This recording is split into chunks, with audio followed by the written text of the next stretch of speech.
Chicago winter has a way of turning breath into smoke and thoughts into splinters.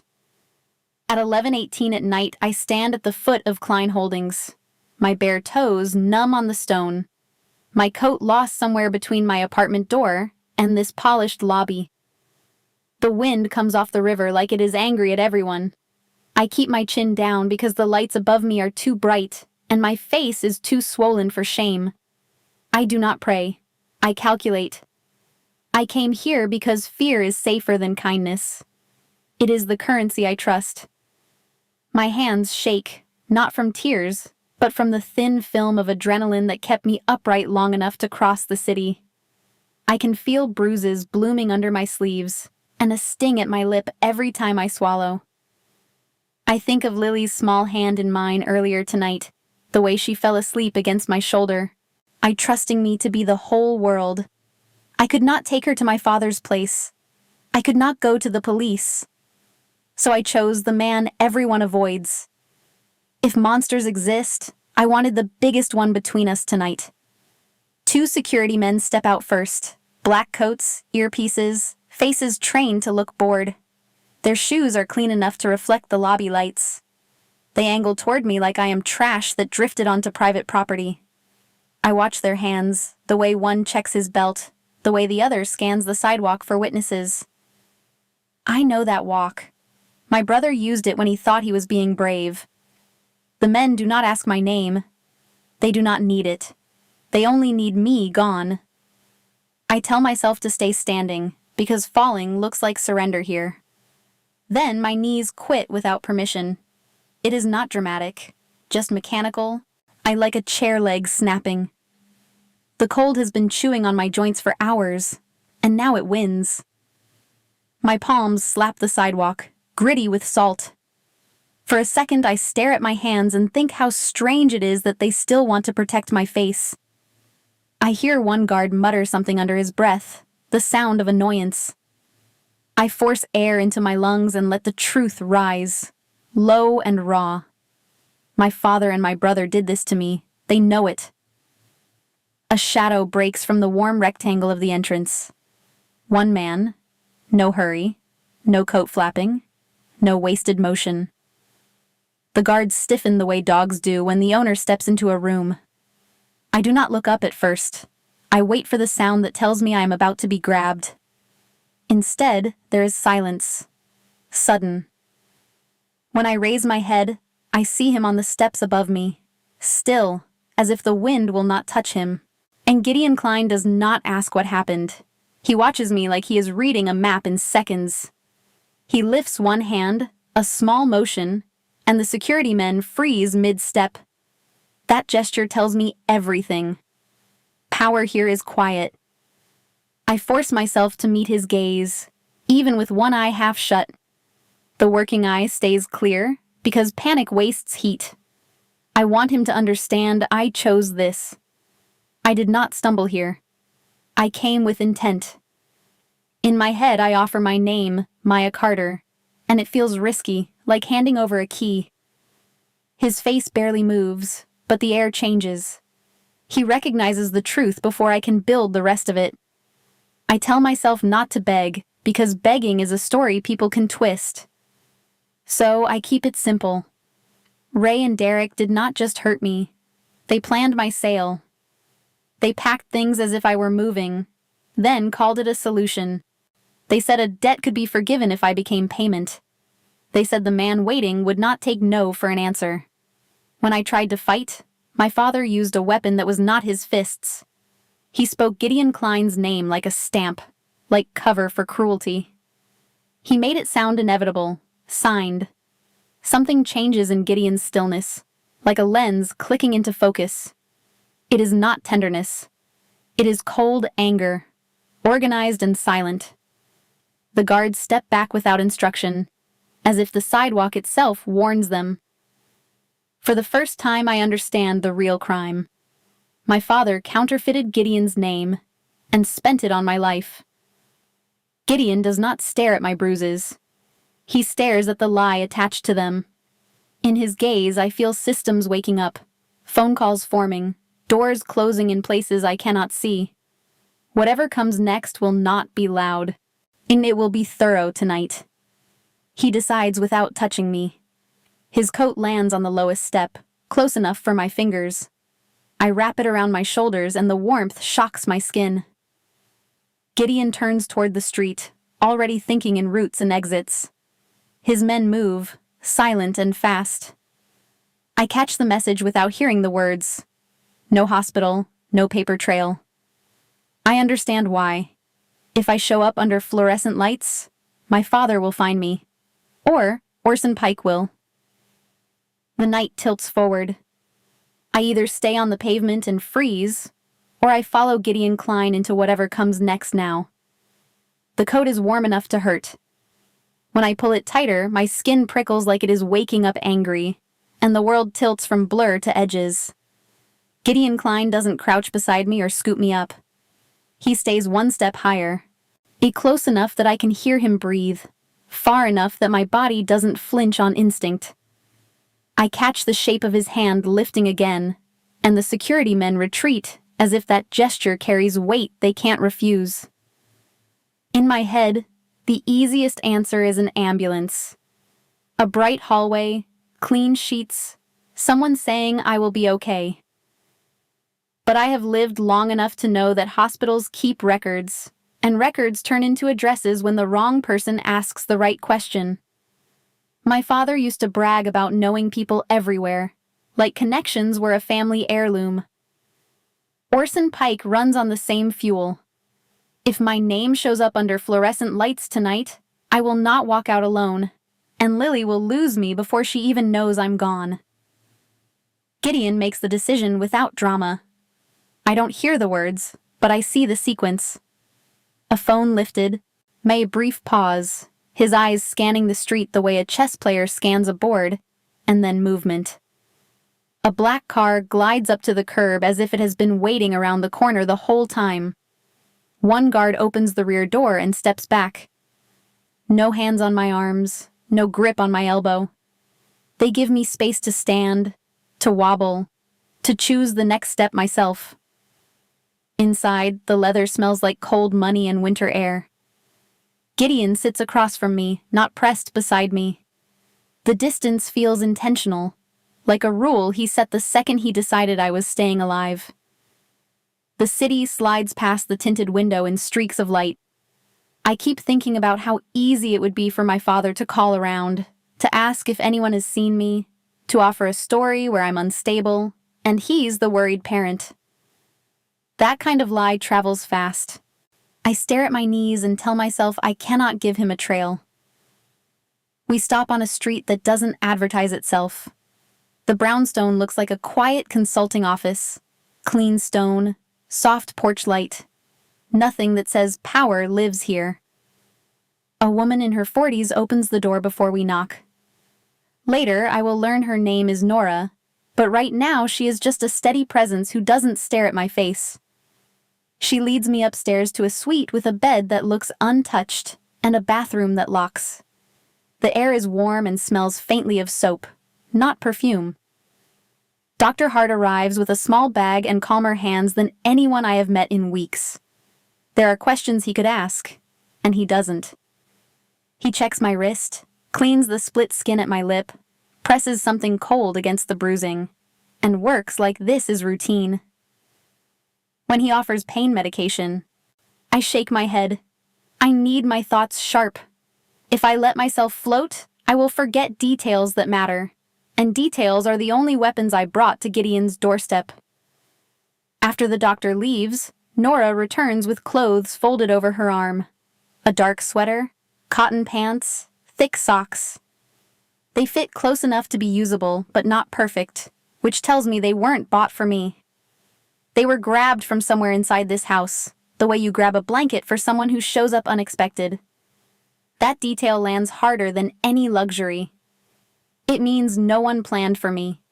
It means I am not a product on a schedule.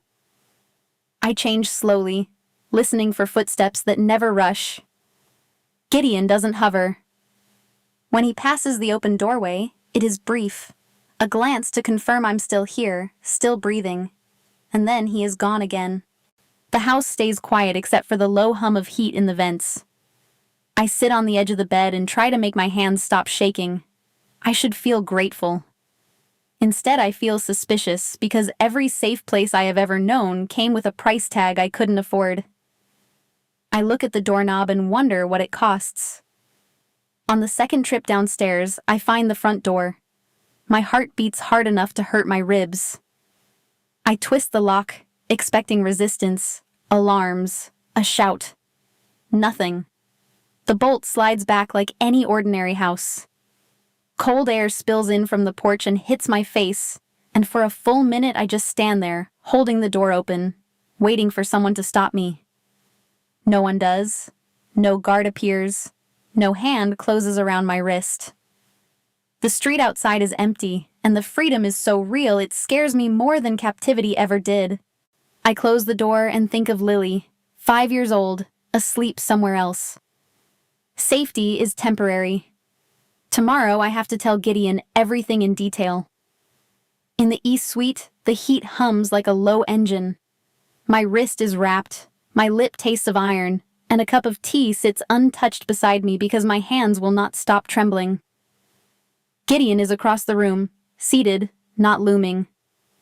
He waits the way storms wait, patient and quiet. I decide to speak cleanly, not because I am brave, but because messy feelings are a luxury I cannot afford yet. If I lose details, Lily loses me. So I breathe and build my story like scaffolding. Ray's debt did not begin with a gun. It began with a spreadsheet.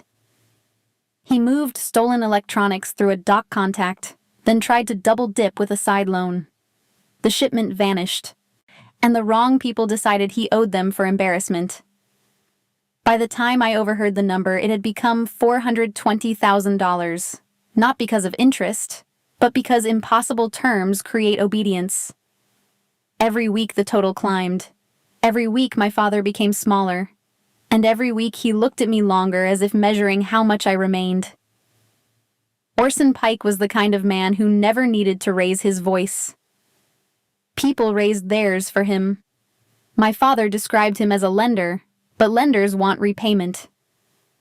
Pike wanted leverage, a living handle he could pull whenever he pleased. He collected favors the way others collected cash, and when he could not squeeze more from a man's wallet, he squeezed the man's choices. The rumor was that Pike's contracts were written in polite language and enforced in ugly silence. My father feared him more than prison itself. The offer arrived as if it were a business solution. My father said Pike would erase the debt if Ray provided something valuable in return, and he spoke as though value had only one form. It would be a private arrangement, he insisted, with documents, signatures, and witnesses, so no one could claim confusion later. He called it protection. I heard purchase. The language was clean enough to pass in court, but the meaning was a cage with velvet. In that cage, I was the key, the lock, the inventory. 3 weeks after the arrangement, the night I learned, my apartment felt staged. My closet was half empty. A suitcase sat open on the couch with my winter clothes folded like someone else had packed them. When I reached for my phone, my father's hand was already there, taking it away with a calm I did not recognize. The front door clicked, and I realized the deadbolt had been turned from the inside. My own home became a room I could not leave. I remember Lily's shoes by the rug. Derek moved before I did, like he had been waiting for permission to be cruel. He blocked the hallway, shoulders wide, breath hot with cheap beer, and my body reacted the way it always did around him, shrinking to find space. When I tried to go to Lily's room, he grabbed my wrist and yanked me back hard enough to spin the world. I did not fight him for pride. I fought because my daughter was asleep behind that door. In my head, I counted exits, windows, anything that worked. My father did not shout. He just listed consequences as if reading a menu. If I refused, Pike would come anyway. If I ran, Pike would hunt me. If I told anyone, my father would tell them I was unstable, an unfit mother, and the kind who invents stories for attention. He said he could take Lily because my job was inconsistent, and my rent was late, and my history looked messy on paper. That was the moment my fear shifted from my body to my child, and sharpened into steel. Ray knew I had heard Gideon Kline's name in the city like a warning sign. He used that.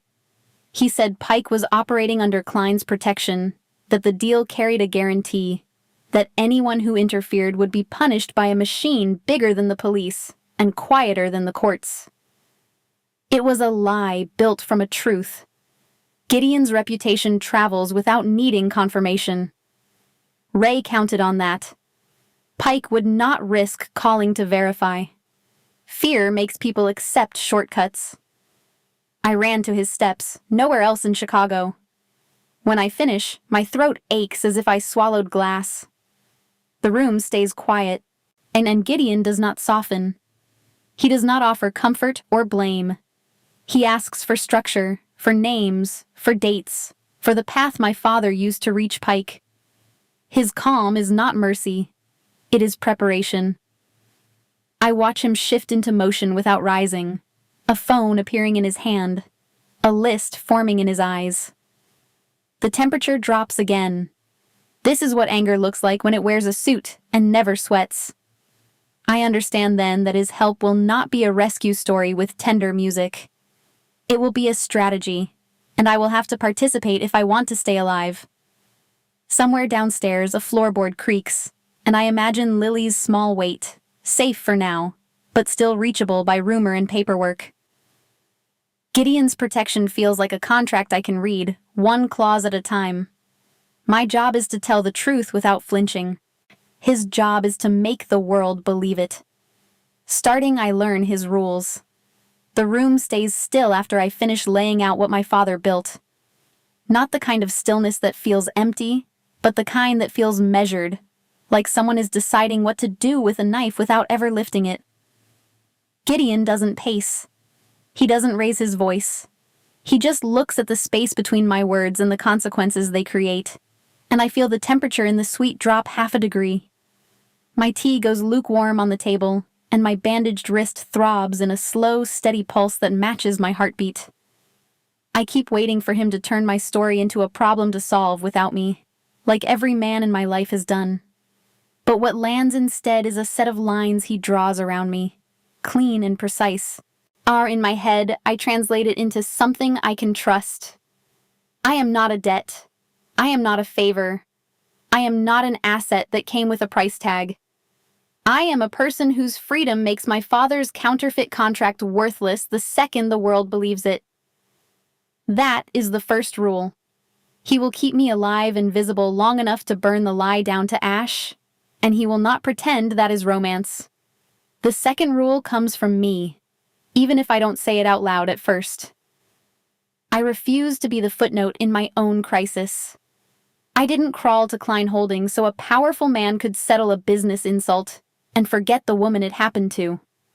I need to know what happens to me next, and I need to know what happens to Lily. I hold that thought like a blade behind my teeth, because motherhood teaches you to speak carefully in rooms where power lives. But Gideon's attention doesn't slide away when the focus shifts from him to my child. If anything, it sharpens. The house itself proves the rules before anyone explains them. No one enters my suite without knocking. When the door opens, it opens slow, giving me time to say no. Nora moves like she runs the weather in this place, quiet and certain, and she never lingers in a way that makes my skin crawl. Even Gideon keeps distance, the same distance he held on the steps, a spacing that feels deliberate and respectful. The front door remains unlocked, and that fact keeps rattling around in my head because it doesn't match the stories people tell about men like him. Safety without captivity feels like learning a new language with my mouth full of bruises. Then the third rule arrives, and it isn't spoken either. It comes as a rising panic behind my ribs when I picture Lily's face in my apartment, her little blanket, the stuffed rabbit she insists is watching over her. I left her with a friend, but friends can be frightened, and frightened people make mistakes. Ray knows the address. Derek knows the stairwell. Orson Pike knows how to find whatever Ray can still offer. My biggest fear isn't dying. It's vanishing in a way that leaves my daughter standing in a doorway calling for me.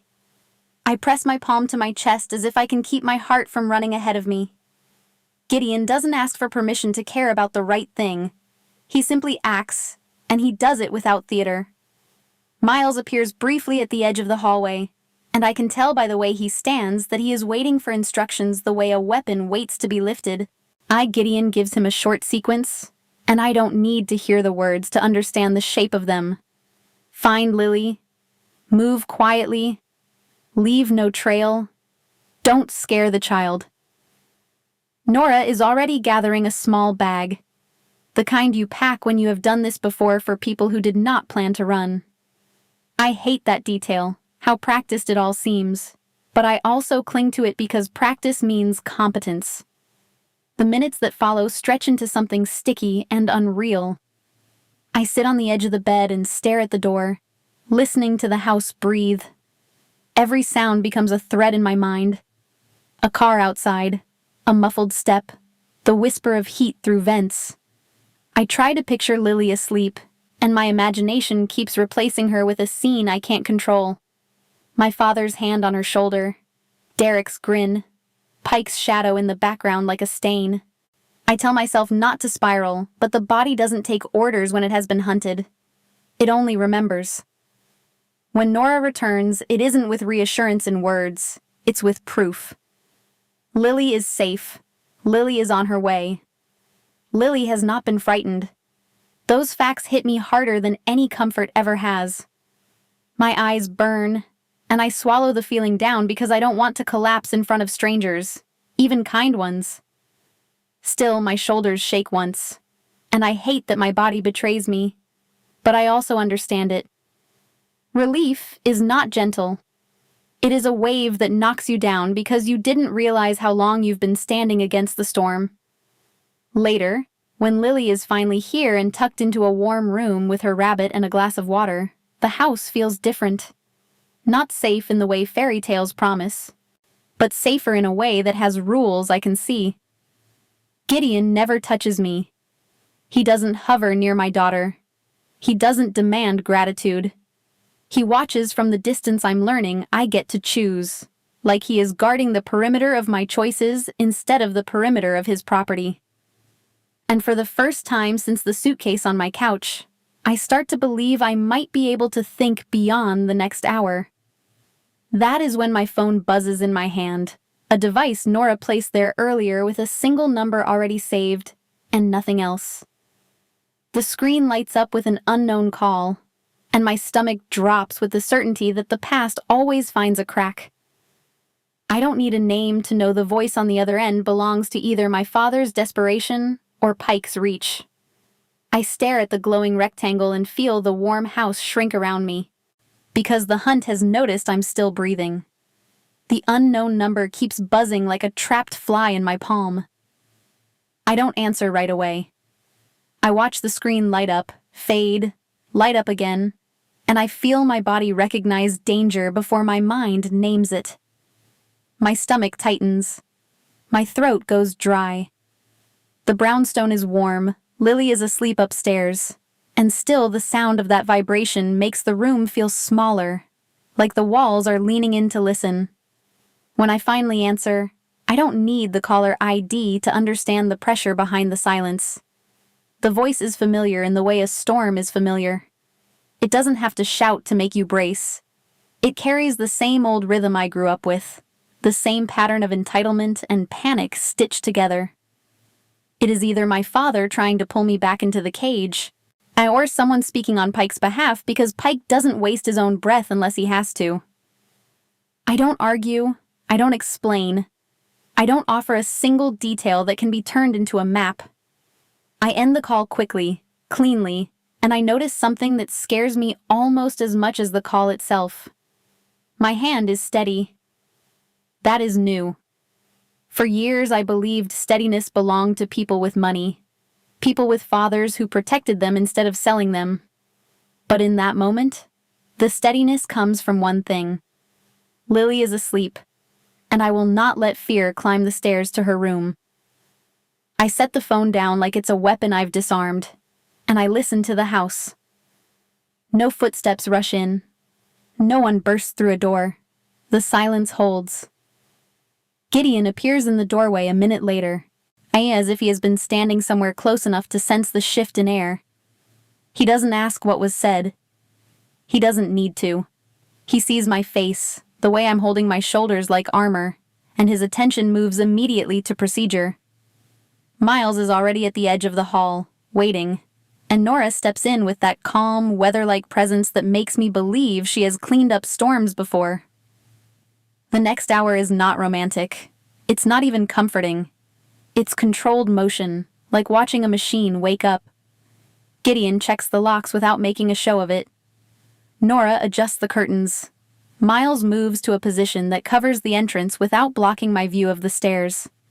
Nobody tells me to be grateful. Nobody tells me to calm down. They treat my fear like information, not inconvenience. Downstairs, in the kitchen, Gideon's phone calls begin. I catch fragments without hearing words, the way you catch shapes through frosted glass. A name comes up more than once. Ava Mercer. Another name follows like a blade sliding into a sheath. Elena Price. Gideon speaks in short, efficient bursts, the same way he moved on the steps of Kline Holdings, as if he refuses to let emotion waste time. Every call ends with a pause where he listens, then answers with certainty that doesn't need volume. I sit at the table with a mug of coffee I don't remember pouring. It cools untouched. My mind tries to fill in blanks, and I force it back into the present. I can't afford spirals. I watch Gideon's hands instead. One taps on a tablet, pulling up documents, names, dates. One holds his phone. His posture never changes. It makes him look less like a man and more like a system that learned how to wear skin. When a printer starts in the next room, the sound snaps my attention sharp. Paperwork slides out with a soft, relentless rhythm, page after page, like the house itself is exhaling proof. Nora brings a folder to Gideon without fanfare. He flips through it once, then again, not because he doubts it, but because he is building an order of operations. I realize, sitting there with my bruised lip and my bandaged wrist, that Gideon is not deciding whether to help me. He is deciding how to dismantle an entire arrangement without letting the perpetrators rewrite the story. The words I can understand most clearly are the simplest ones: fraud, coercion, misuse. I hear the edge of something bigger in the way Ava's name comes up, in the way Elena's name follows. They are not being called to negotiate peace. They are being called to make a record. And I understand why that matters. My father's power over me was never only physical. It was paper. It was narrative.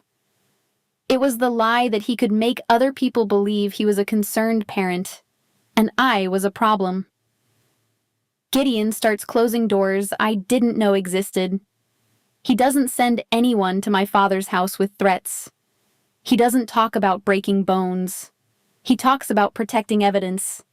He talks about freezing pathways. He talks about pressure, but it's the kind that happens in boardrooms and bank lobbies, not alleyways. In my head, I picture a city map, and I watch invisible routes turn red, one by one, until the people hunting me find themselves walking into locked gates. Somewhere in the middle of it, a Gideon glances at me and I feel something settle. Not affection, not pity. A recognition that I am part of the mechanism now. The truth I carry is leverage he can use without touching a single person. My existence as a free woman collapses the whole counterfeit deal. That's the terrifying part. It means I can't go back to being invisible. Invisible women are easy to sell.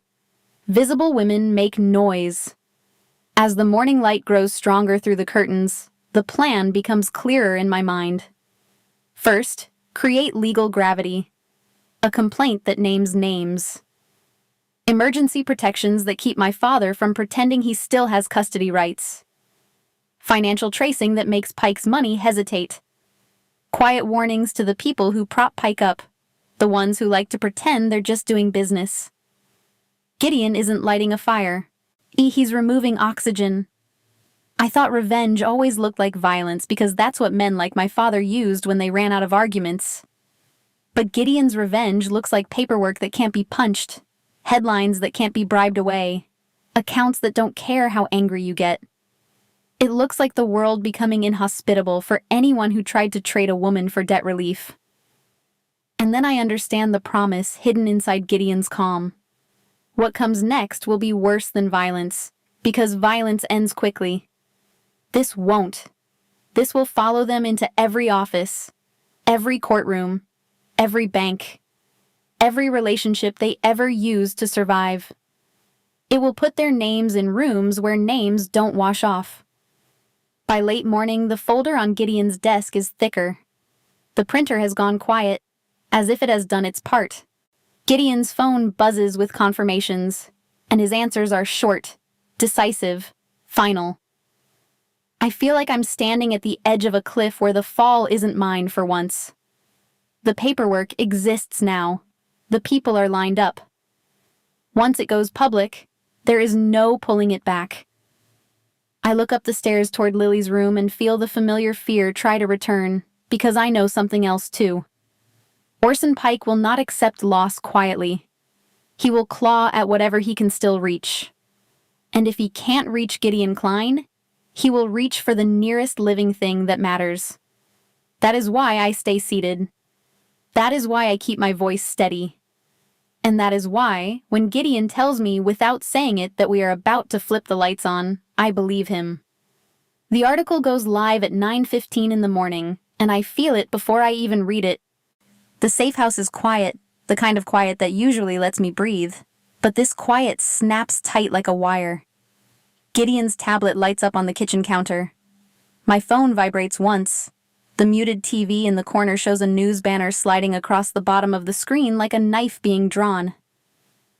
I stare at the headline on my phone, and it hits my chest as if someone pressed a cold palm there and held it.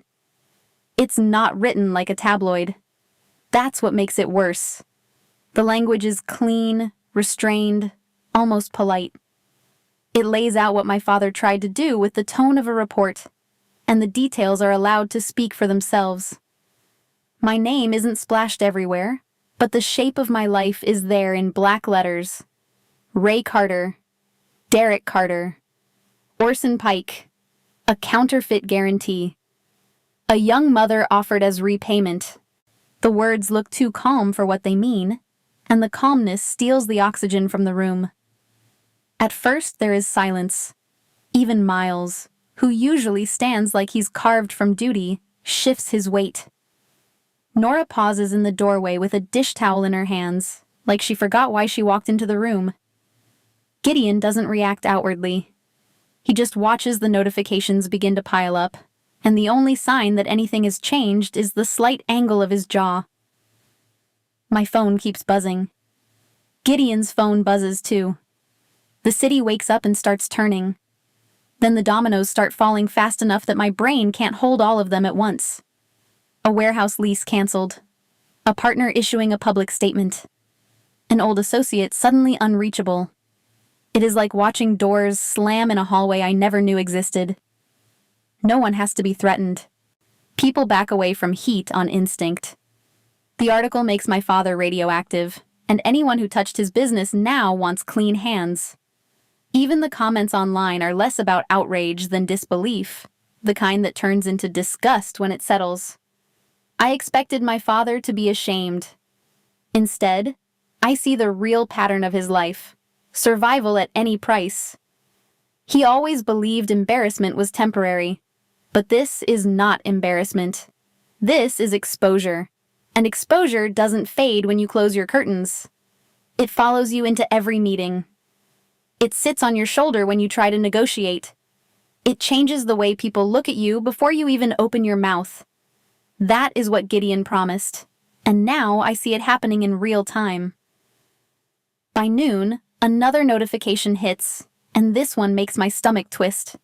A video surfaces of Derek at some private gathering, laughing like cruelty is a joke that makes him impressive. I don't play it with sound at first, because I don't want Lily hearing anything through the walls. I watch his face, the relaxed arrogance, the way he performs toughness for an audience. He looks so sure no one will ever hold him accountable. The comments underneath are brutal.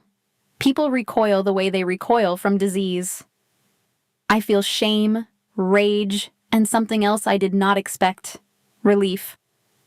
Not because strangers are mocking my brother, but because for once the world is seeing what I have always seen.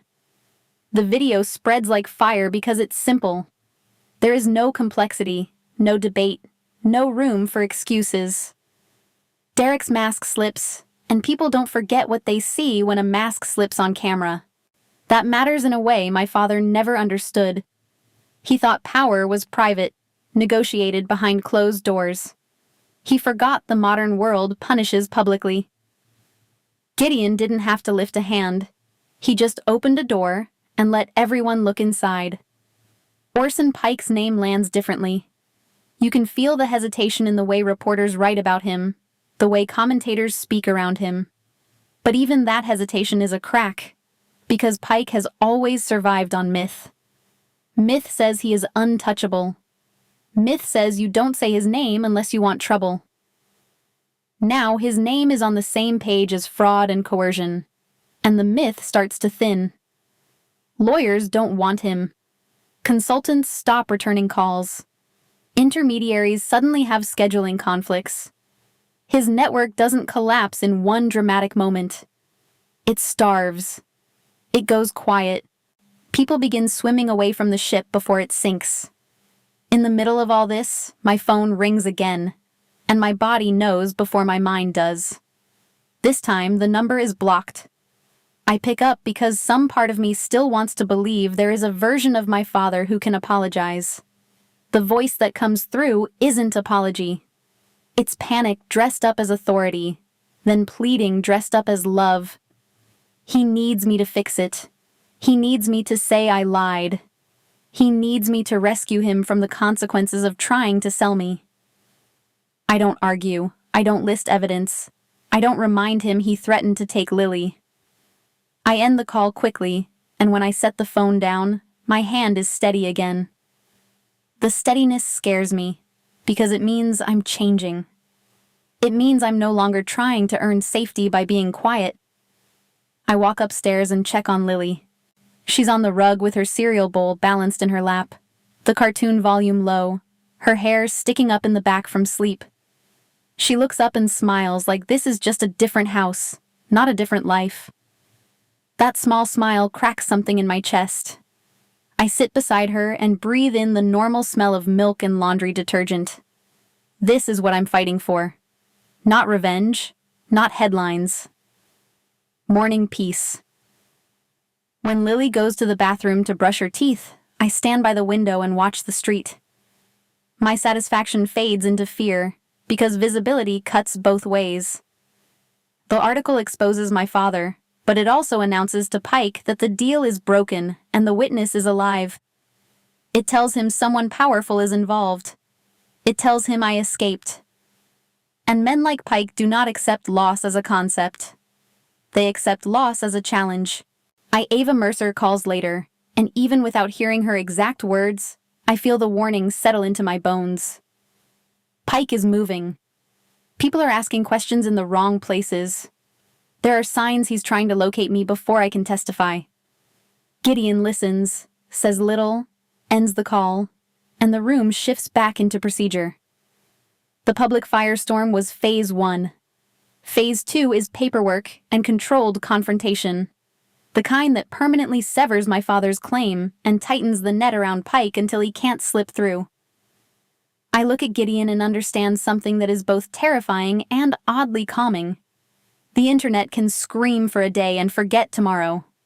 But a signed affidavit and a legal record don't forget. A court file doesn't get bored. The next step won't happen online. It will happen in a room on a day Gideon chooses. With documents that force my father to admit what he did, and give up any leverage he thinks he still holds. And while the system moves, desperate people move too. Tuesday arrives without ceremony.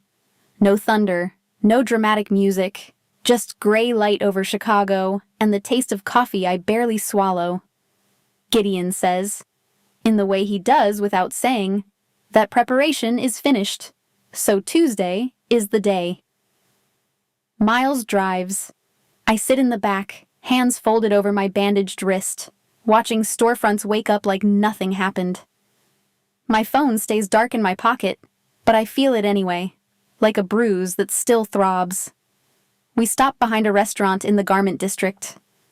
A narrow stairwell leads up to a room that smells of wood, steam, and neutrality. It is on purpose, where no one expects truth to end a family, which is why I came. I do not sit at the table. Gideon keeps me in the adjacent office, door cracked, close enough to hear the cadence of voices, far enough that I am not a target. The room I watch through the gap is brutally simple.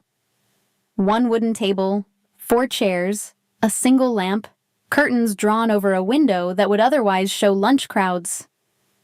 Elena Price lays a leather portfolio on the table like a verdict. Gideon sits with his back straight, hands relaxed, as if nothing in his world ever surprises him. Miles stands by the door, not menacing, just final. I breathe slowly, counting to 4, then 4 again. My daughter's picture is in my wallet, and I touch it once. Ray arrives 10 minutes late, and even that small delay looks like surrender. His suit is expensive but wrinkled, his hair uncombed, his eyes darting as if the walls might accuse him.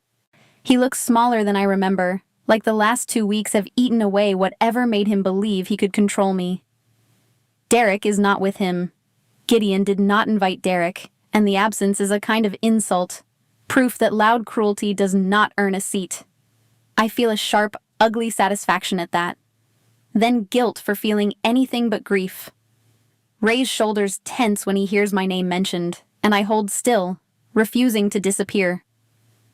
In the silence, I hear my heartbeat, steady. Gideon speaks in that low, even tone I've come to recognize as danger with manners. He outlines Ray's situation the way you outline a math problem, starting with what is already true. Warehouses seized, accounts flagged, partners gone, friends silent. He points to the next truth with the same calm. Pike will survive if he can, and if he survives, he will need someone to blame. Ray's face tightens, because he understands arithmetic when it's written in fear. Gideon makes a distinction that lands like a stamp. Everything so far has been correction, setting the record straight, stripping the lie of oxygen. Punishment would require emotion. He is not emotional. He is thorough. I realize mercy is shaped like steel. Elena opens the portfolio and slides a single document forward. I can't read the fine print from where I am, but I know what it contains because Gideon asked for it to be built around facts I gave him. Ray must confirm the counterfeit guarantee, admit he used Gideon's name without consent, and lay out the terms of the arrangement with Pike in full. Most important, he must relinquish any claim over me, financial or parental, and he must surrender the weapon he tried to aim at Lily. No more custody threats, no more stories about instability, no more ability to drag my daughter into his panic.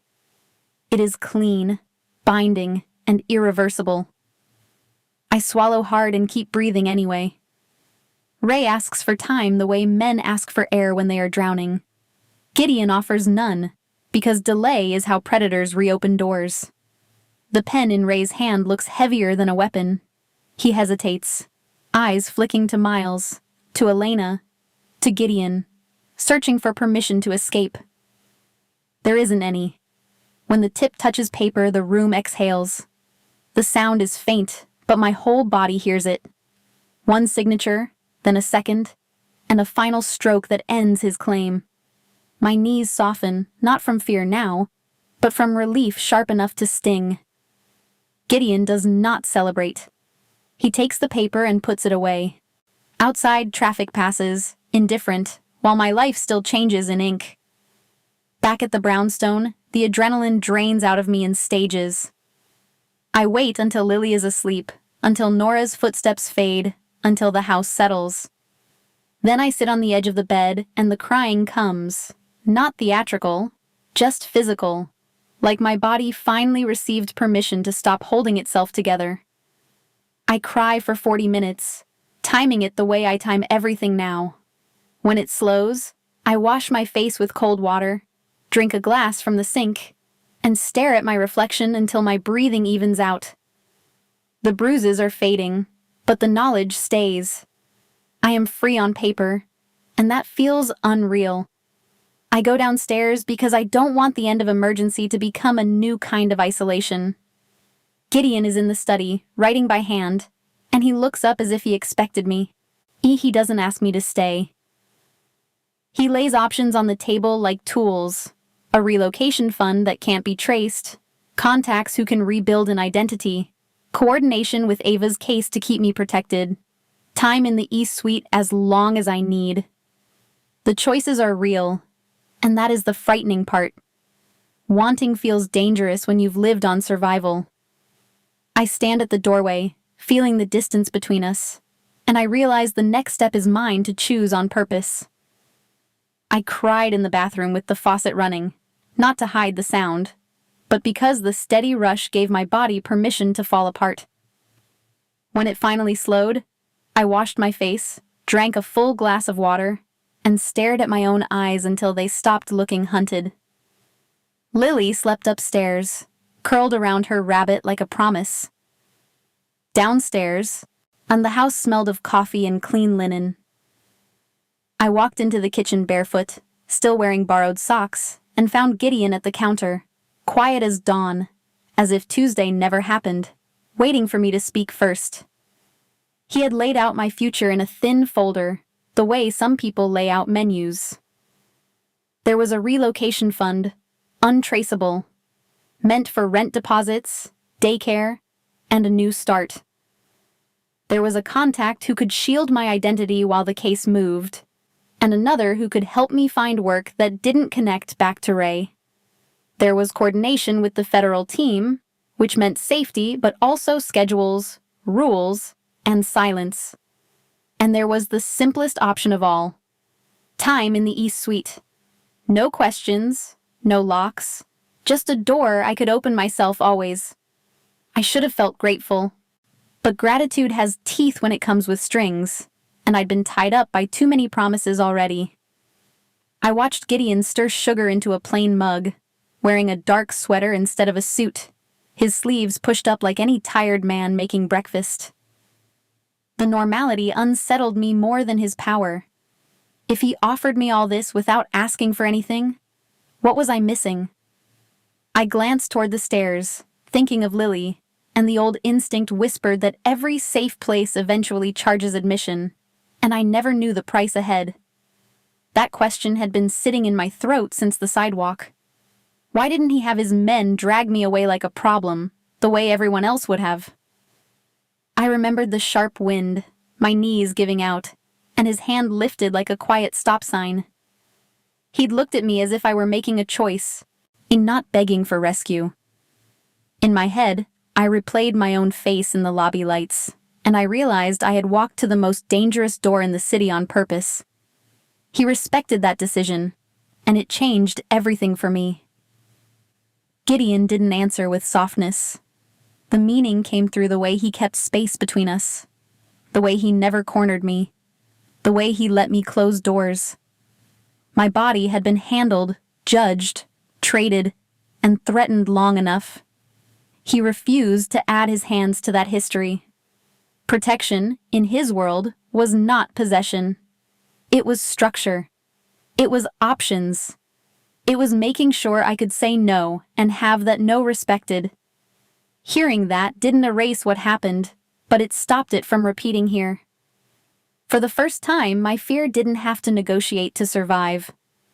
The distance between us used to be a line I measured for safety, a space I guarded because closeness had always meant risk.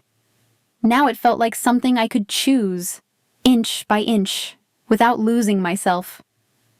I stood beside him at the counter, and before I could overthink it, I placed my fingers on his forearm. 3 seconds. Warmth through fabric. No squeeze, no claim, just contact.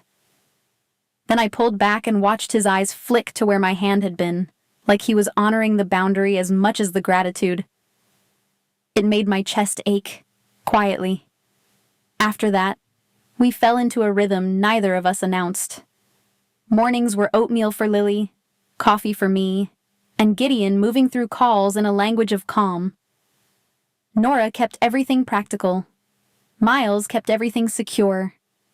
I read library books from Gideon's shelves while Lily colored at the table, and the ordinary scenes felt borrowed, on like clothes that didn't quite fit. Sometimes I caught myself listening for the slam of a door, waiting for Ray to appear. Safety was real, but it was still young, still fragile, still learning my name. I knew the outside world was not done. Ava Mercer's message arrived in the afternoon, and it pulled me back into the part of the story that doesn't care about feelings. She had a deposition date, a grand jury window, and instructions that sounded like lifelines and restraints at the same time. Gideon didn't tell me what to say. He just made sure I understood the stakes. My words would become record, and record would become protection. I pictured a room with lights and a microphone, and my palms went damp. Then I thought of Lily's laugh, and the fear settled into purpose. I could not stay silent. That night, after I tucked Lily in, I sat at the desk in the East Suite and wrote my timeline in plain language, line after line, until the facts felt like bones under my skin.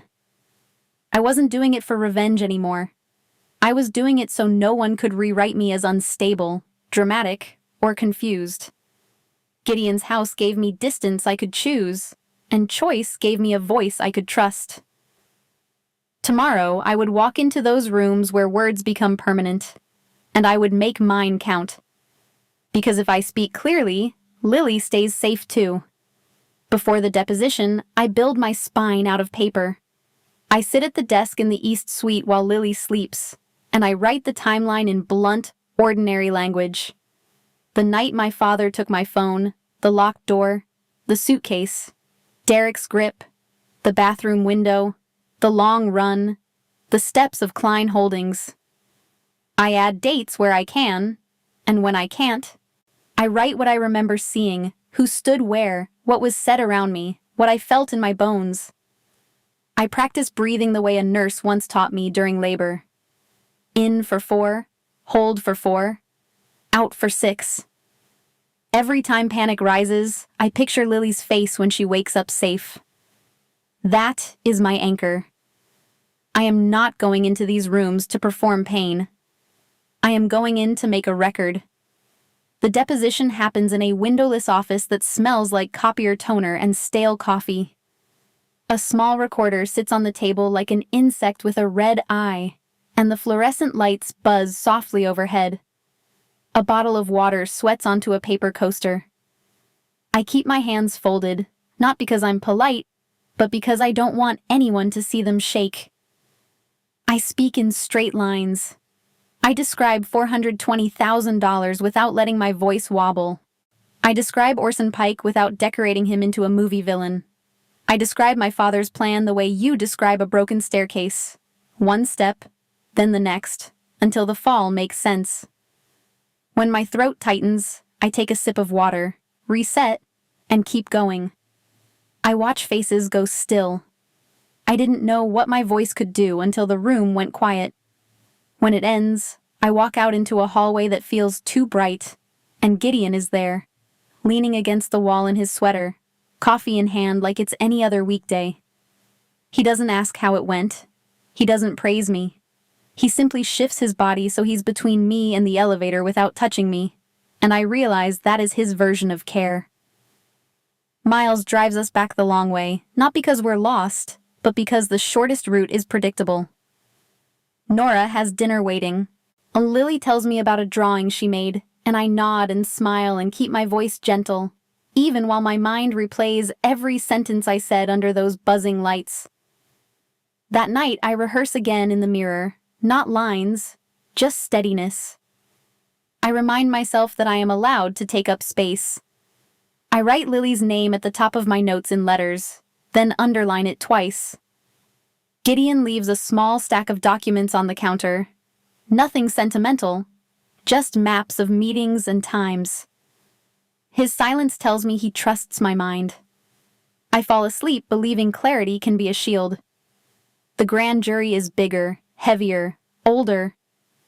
Wood panels, marble floors, a seal on the wall that makes the air feel official.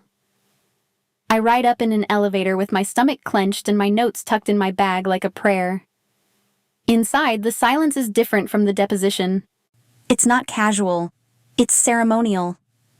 I sit, I breathe, and I speak again, knowing these words won't just be heard. They will be stored. They will be compared. They will be used. I tell the truth so precisely that my fear has nowhere to hide.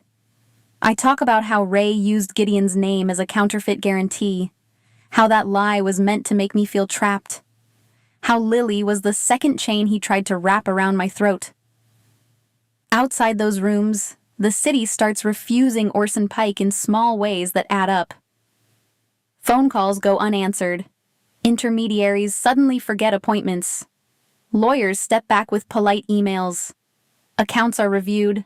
Partners pause projects. It's like watching a man lose air without anyone laying a hand on him. Gideon doesn't celebrate any of it. He tracks it. Ava Mercer sends short updates through secure channels, and each one sounds like another door closing. Ray cooperates not because he grew a conscience overnight, but because arithmetic finally turns against him. Pike is angry. The internet is unforgiving. The state is watching. My father chooses survival over dignity, and I accept that without rewriting him into something better. His cooperation doesn't heal me. It simply helps build a case that might keep Lily safe when she's older, and I can't stand between her and the world every minute.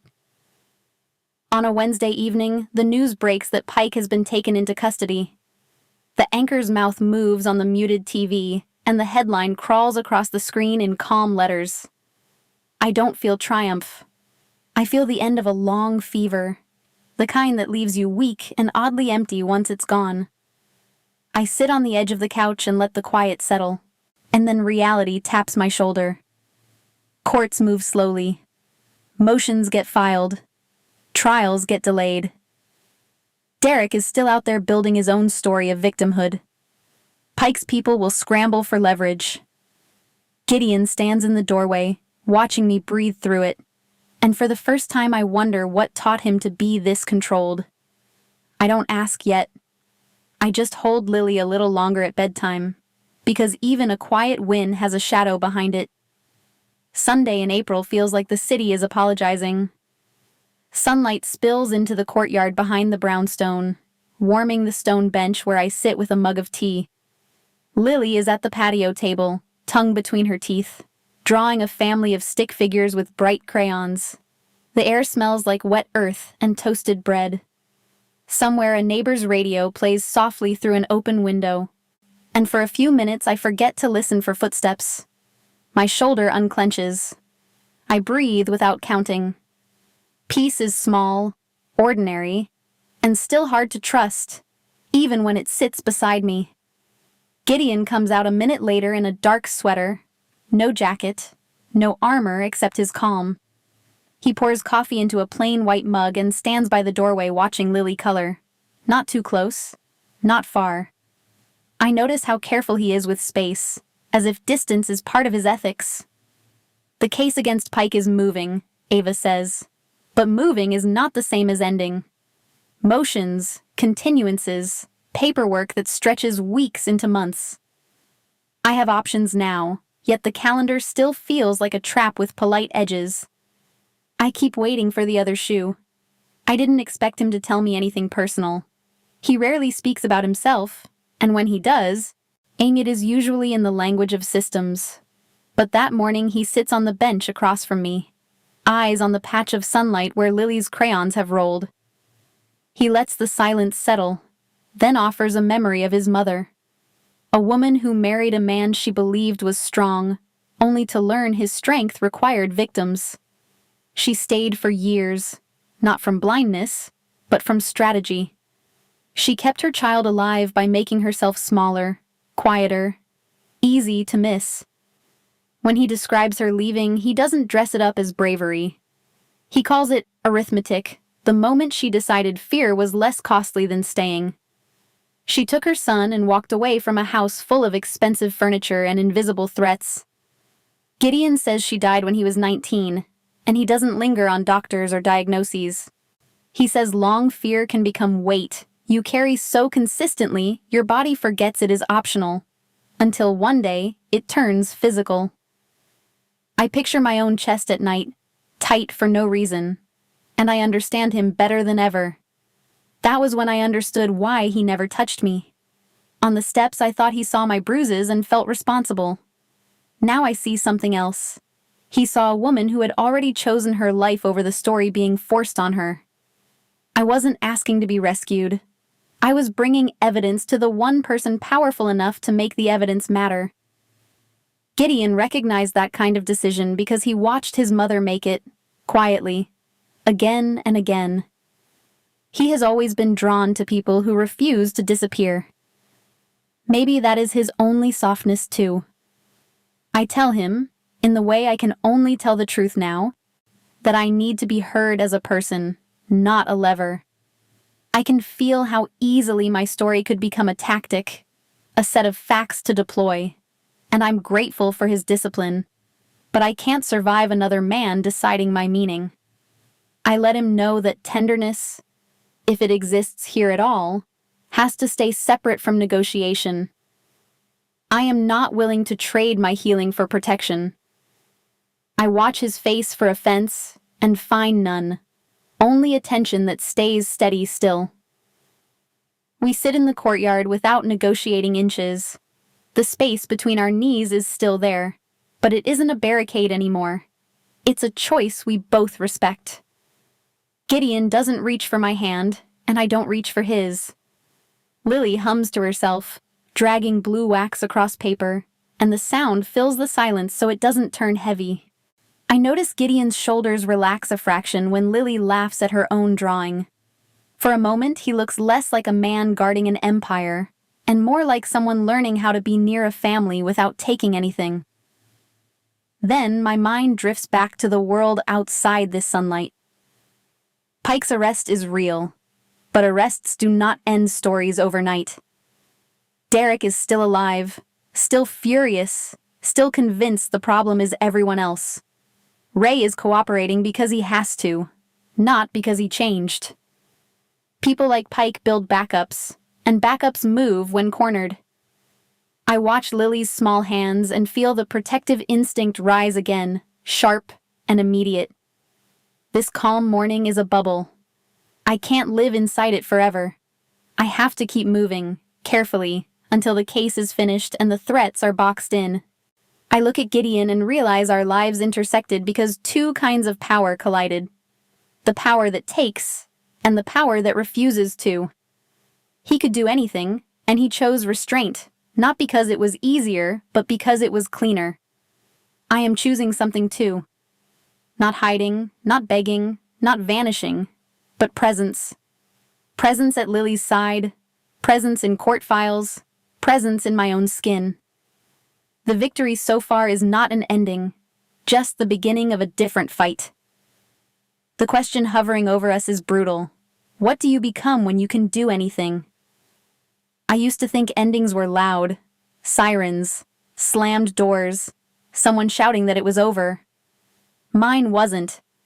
Mine looked like calendars on the kitchen counter, sticky notes from Ava Mercer, R and Lily asking for more strawberries like nothing in the world had ever tried to steal her mother. Weeks blurred after the arrest. Some days felt normal, and then a court update would arrive and time would stretch again.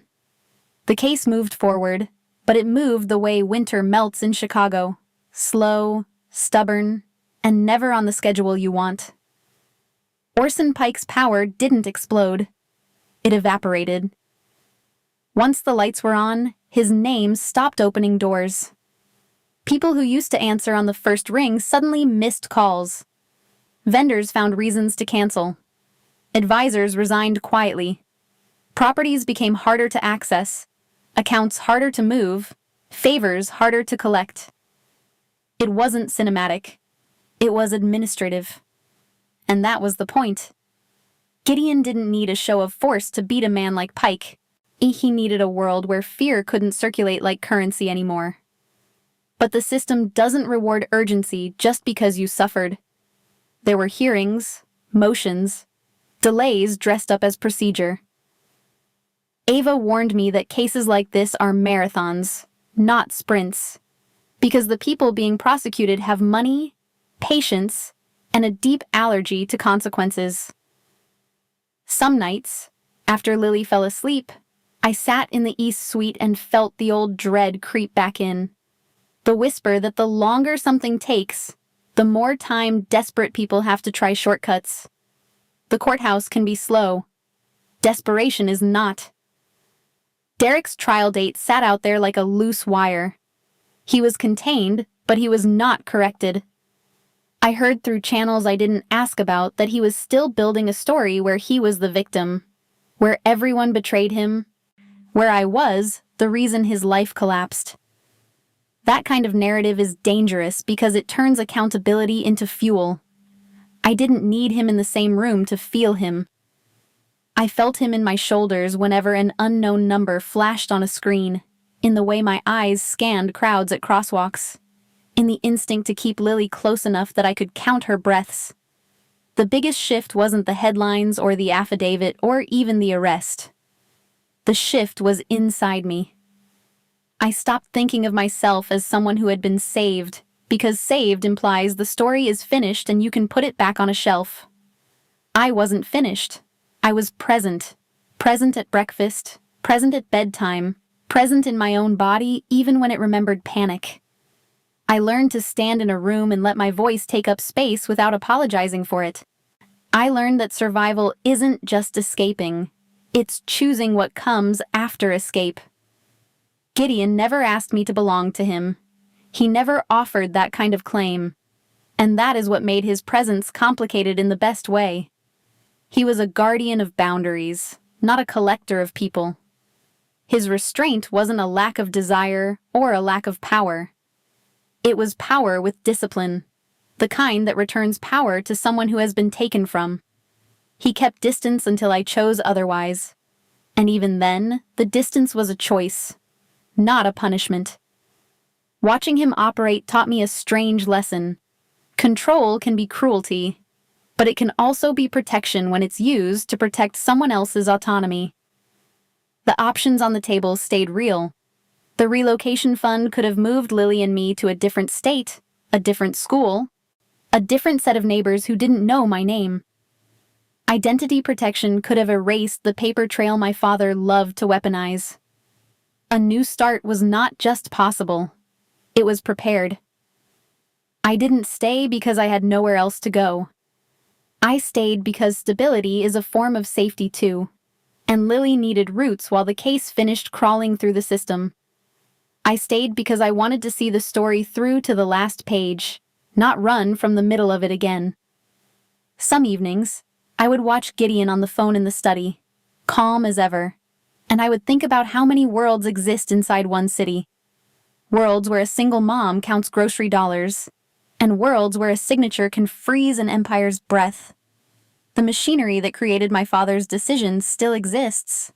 Debt, coercion, inherited violence, on men who believe women are collateral.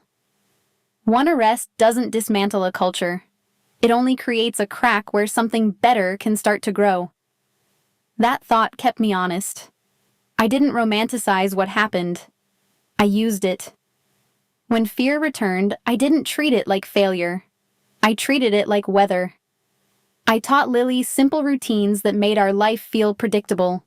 Shoes by the door, a bedtime book, a nightlight that stayed on. I taught myself routines too. Notes for Ava's office, a spare charger in my bag, breathing before I open an email that might carry bad news. Healing wasn't a straight line. It was practice. It was repetition. It was choosing presence again and again until my nervous system stopped expecting disaster as the default. And under everything, the question that began on those cold steps kept returning. What kind of person do you become when you have the power to do anything? Do you take because you can?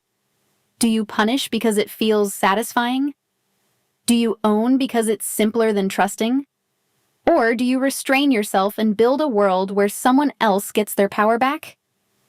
Gideon answered that question with systems and restraint. I answered it with testimony and presence. Lily, without knowing it, answered it by staying soft in a world that tried to harden me. That night, I sit on the edge of Lily's bed and watch her sleep. Her face is relaxed, her rabbit tucked under her arm, her breathing steady enough to make my chest loosen. The city outside still spins, and the case is still moving, and danger is not a fairy tale that ends neatly. But I am not erased anymore. If this story hit you in a place you recognize, I hope you'll share it with someone who needs to hear that survival can turn into choice. And if you've ever had a moment where you chose yourself, I'd love to hear it. Like the video, share it, and leave a comment with your moment.